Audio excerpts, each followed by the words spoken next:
Best health packages up to 80% discount. Tirumala Diagnostics. నమస్తే రమగారు. నమస్తే జయ. రమగారు, మనము ఆలయాల్లో నిద్ర చేస్తాం.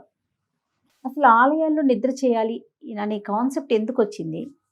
దీనికి ప్రత్యేకించి ఏమైనా నియమాలు ఉంటాయా నిద్ర చేసేటప్పుడు? ఈ ఆలోచన అసలు ఎందుకు వచ్చింది? అంటే దానికి ఏమైనా కథ అలాంటిది ఏదైనా ఉందా అని నా ప్రశ్న.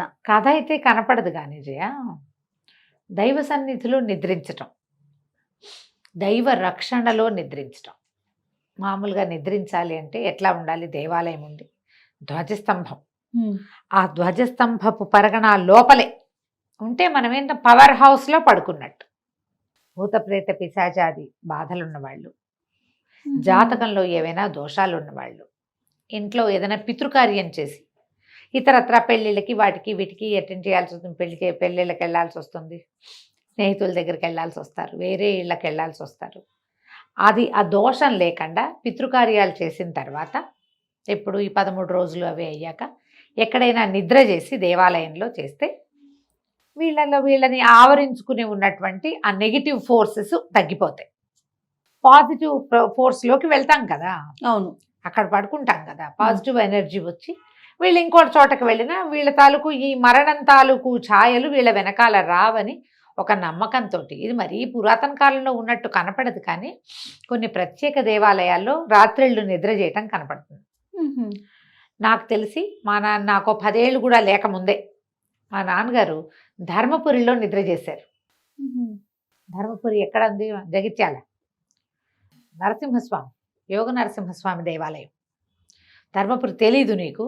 తెలీదు, చెప్దాం. ఆ దేవాలయం ధర్మపురి క్షేత్రం అంటే మన సత్యవానమ్మ టెంపుల్ కదా, అది ఆలోచిస్తున్నా నేను. అప్పట్లో ఎక్కడ లేరు కదా అని. చాలా పెద్ద దేవాలయం అది. ఆ ధర్మపురిలో నిద్ర చేశారు. నాకు 5-6 ఏళ్ళ కంటే ముందేనేమోనని నేను అనుకుంటున్నాను. అప్పుడు మా తాతగారు నరసింహ శతకాన్ని సంస్కృతంలో నుంచి, అది తెలుగులో నుంచి సంస్కృతం చేశారు, ట్రాన్స్లేట్ చేశారు.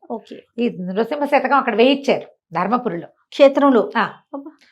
పలకాలు ఉన్నాయి గోడ మీద. ఇటీవల కాలంలో రెనోవేషన్ అప్పుడు తీశారు, మళ్ళీ రీప్లేస్ చేయలేదట. 3-4 ఏళ్ల క్రితం నేను వెళ్ళినప్పుడు అడిగాను కూడా, మీరు రీప్లేస్ చేస్తామంటే దానికి అయ్యే ఖర్చు కూడా మేము పెడతాము అని. వాళ్ళ ఈవో గారు దొరకలేదు, ఇంకోళ్ళు ఎవరో మాట్లాడారు. మళ్ళీ వెళ్ళినప్పుడు చూడాలి ఏం చేశారు. నృసింహ శతకాన్ని సంస్కృతంలోకి రాశారు తాతగారు. అయితే ఈ ధర్మపురి నరసింహస్వామి మీద రాయబడింది అనమాట అది. ఆయన నిద్ర చేయటం నాకు తెలుసు. తర్వాత కాలంలో నేను ఎక్కడెక్కడ విన్నానంటే జొన్నవాడ కామాక్షి దేవాలయంలో వాళ్ళు మనకి పడుకోవటానికి వెసులుబాటు దేవస్థానం వాళ్ళే కల్పించే అవకాశాలు కూడా కొన్ని చోట్ల కనపడతాయి. ఆ మండపానికి, దేవాలయ మండపం ఏదైతే ఉందో చుట్టూతా పెద్ద పెద్ద శాలలాగా ఉంది. దేవాలయ అంతర్భాగమే అది కూడా. అవి పెద్దవి తాళాలు వేసేస్తారు, లోపలికి వెళ్ళటానికి అన్ని తాళాలు వేసి ఈ గట్ల మీద జనాలు పడుకుంటారు. బాసరలో కూడా అలా పడుకునే అవకాశం ఉంది. కొన్ని దేవాలయాల్లో ఇలాగా భక్తులు నిద్రించడానికి అవకాశం ఉండేటువంటి దేవాలయాలు ఎక్కువగా మనకి అమ్మవార్ల దేవాలయాల్లో కనపడతాయి. మామూలుగా మనకి ఏదైనా గ్రహ బాధలు, గ్రహ దోషాలు, తర్వాత ఇళ్లల్లో రకరకాల ఈతి బాధలు ఇలా ఉన్నవాళ్ళు మొక్కుకుంటారు కూడా నిద్ర చేస్తాము అని. పూజ చేసి నిద్రించటం. పిల్లలకి పెళ్ళిళ్ళు కావట్లేదు, పెళ్ళైన పిల్లలకి పిల్లలు కావటం లేదు, అత్తమామలతో తగాదాలని, ఆస్తులు తగాదాల్లో ఇరుక్కుపోయిన వాళ్ళు, ఇలాంటి వాళ్ళు మొక్కుకుని కూడా నిద్ర చేయవచ్చు. ప్రత్యేకంగా భక్తులకి అవకాశం ఇచ్చే దేవాలయ సముదాయాలు కొన్ని ఉంటే, అవకాశం లేకపోయినా వీళ్ళు ఏదైనా మనం అడిగితే అవకాశం ఉంటే, ఇప్పుడు మనం తిరుమలకి వెళ్తాం, నిద్ర చేయాలనుకుంటాం కదా కొండ మీద. అవును, కిందకి వచ్చి పడుకోవచ్చు. మన కింద కూడా రూములు దొరుకుతాయి, కింద ఫ్రీగా కూడా దొరుకుతాయి. కానీ మనం ఏమనుకుంటే కొండ మీద పడుకోవాలి, పై కొండలో. తిరుమల కొండ మీద నిద్ర చేయటం. కొన్ని దేవాలయాల్లో అసలు కొండ మీద ఎవరు ఉండరు, సాయంకాలం అయ్యేసరికి తాళాలు వేసి కిందకు వచ్చేస్తారు. నరసింహస్వామి దేవాలయాలు అట్లా ఉంటాయి, మొత్తం దిగేస్తారు కొండ. ఎందుకంటే అక్కడ స్వామి సంచరిస్తాడని, ఆయన్ని గౌరవించడం కోసం అక్కడ ఎవ్వరూ ఉండకూడదు. మంగళగిరి లాంటి చోట 3కో 4కో అయిపోతుంది, వచ్చేస్తారు. స్వామి సంచారం ఉంది అక్కడ. మల్లూరు నరసింహస్వామి దేవాలయాల్లో ప్రత్యేకంగా కనపడుతుంది. అలా ఉన్న వాటిలో కాకుండా ఇంకా ఎక్కడైనా అవకాశం ఉంటే నిద్ర చేయొచ్చు. దీనివల్ల ఏమవుతుంది? మానసికమైన ప్రశాంతత వస్తుంది. మన భారాన్ని పూర్తిగా భగవంతుడి మీదకి వదిలిపెట్టినటువంటి అపారమైన నమ్మకం కలుగుతుంది ముందు మనకి.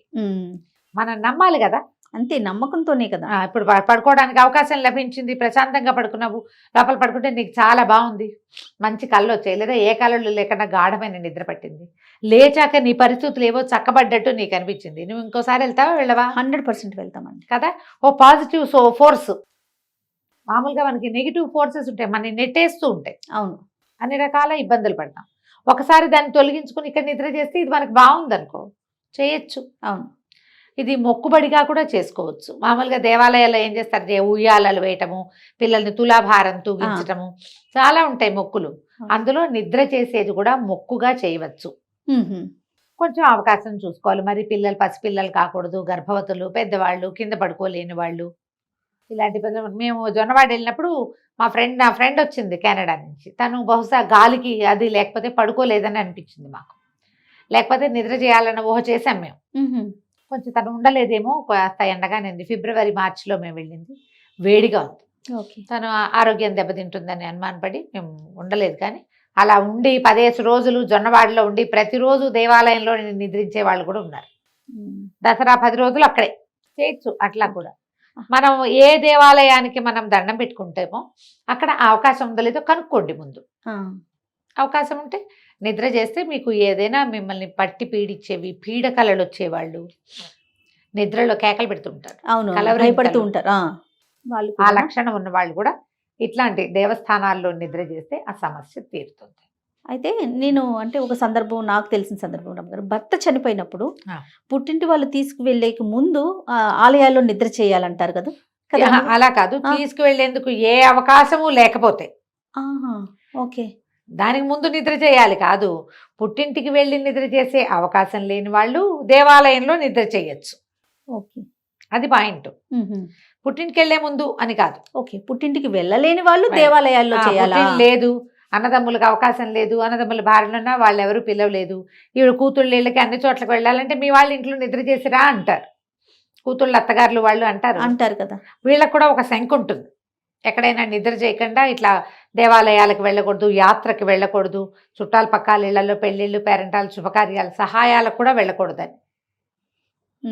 ఎక్కడికి వెళ్ళలేదు కాబట్టి మనం వేరే వాళ్ళ గుమ్మం ఎక్కకూడదు, అలాంటివి ఉంటాయి. అవి ఉన్నప్పుడు మీకు ఏ అవకాశము లేకపోతే దేవాలయానికి వెళ్ళి నిద్ర చేసుకురావచ్చు, చేయొచ్చు. అట్లా చేసేవాళ్ళు ఉన్నారు, చాలా ఇళ్లలో జరుగుతూనే ఉంటాయి. నన్ను 5-6 సలహా కూడా అడిగారు ఈ విషయం మీద, దేవాలయంలో నిద్ర చేసి రమ్మంటారా అని. అంతే, శివుని ఆలయంకి వెళ్తారు కదా. రాముల వారి గుడి ఉంటే అది మనకు అవకాశం ఉన్న దేవాలయం. మన ఊళ్ళోనే నరసింహస్వామి దేవాలయం ఉంది, అక్కడికి వెళ్ళి ఎవరైనా తోడు తీసుకెళ్ళి రాత్రి అక్కడ పడుకుంటే సరిపోతుంది. ఓకే. అంటే ఇవి మొక్కుల్లో దేవాలయంలో అరుగు మీద అన్నం తింటాము. తమిళనాడులో ఉంటుంది, మట్టి అన్నం తింటామని మొక్కుంటారు, పొట్టిగా నేల మీద అన్నం పెట్టుకుని తింటారు, అలాంటివి చేస్తారు. లేకపోతే ఇలా నిద్ర చేస్తారు. మన అవకాశాలను బట్టి చేయాలి. రైట్. నమస్తే. నమస్తే.